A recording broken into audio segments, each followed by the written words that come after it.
గేయం గీతా నామ సహస్రం ధ్యేయం శ్రీపతి రూపమజస్రం నేయం సజ్జన సంగే చేతం దయం దీన జనాయ చ వేతం భజ గోవిందం.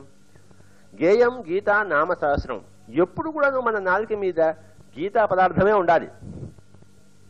సహస్రం 1000 మాటలైనా ఎప్పుడు గీతా నామమే మన నాలుక మీద ఉండాలి.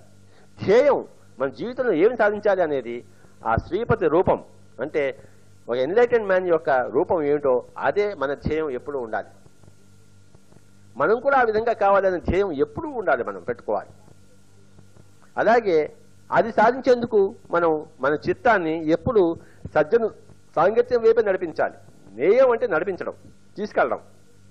సజ్జన సంగే చిత్తం, నేయం సజ్జన సంగే చిత్తం అంటే మన చిత్తాన్ని దుర్జన సాంగత్యం వైపు నడిపించకుండా సజ్జన సాంగత్యం వైపే నడిపించాలి. దేయం దీన జనాయ చ విత్తం. అలాగే మనకన్నా కాస్త దీన జనులకు మనకున్న దాంట్లో ఒకంతైనా సరే, 10వ వంతైనా సరే ఇచ్చి తీరాలి.